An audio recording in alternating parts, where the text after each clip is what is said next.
लक्ष्मी जागे अंधियार रे, लक्ष्मी भी न जागे अंधियार रे, धीरे लक्ष्मी जागे अंधियार रे। घर माँ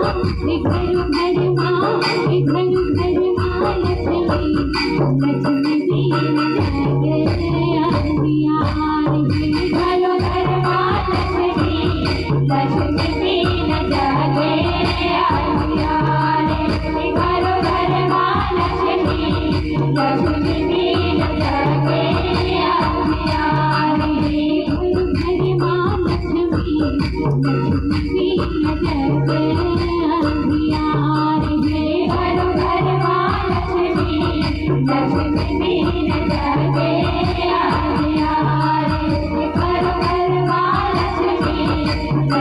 भी न जागे अंधियार रे।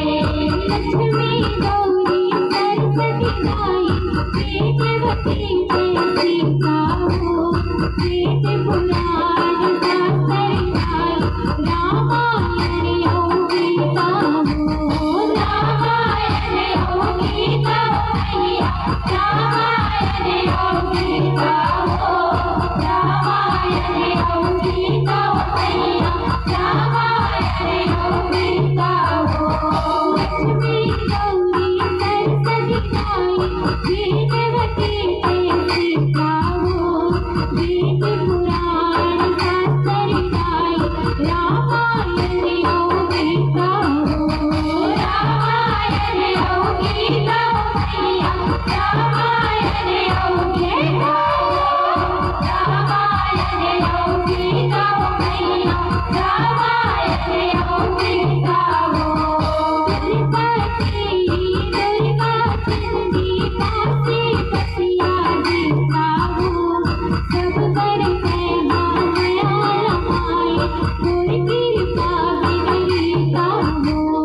तोर कृपा बिन रीता मैया, तोर कृपा बिन रीता हो, तोर कृपा बिन रीता मैया, तोर कृपा बिन रीता हो।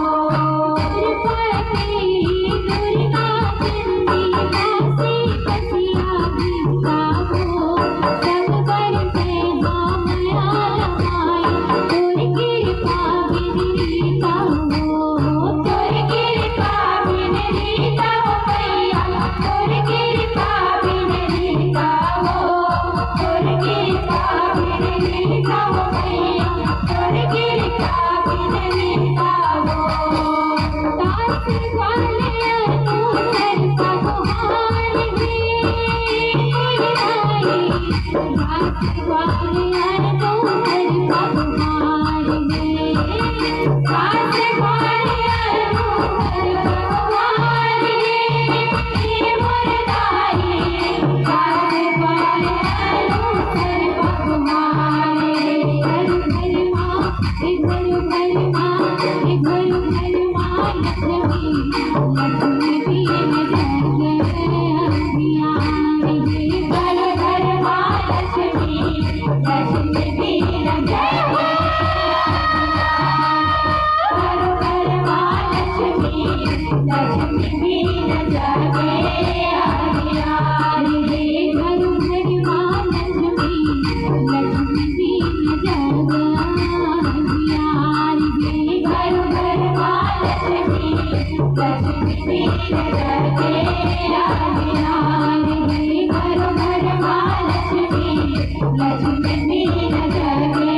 अंधियार रे, घरो घर माँ लक्ष्मी भी न जागे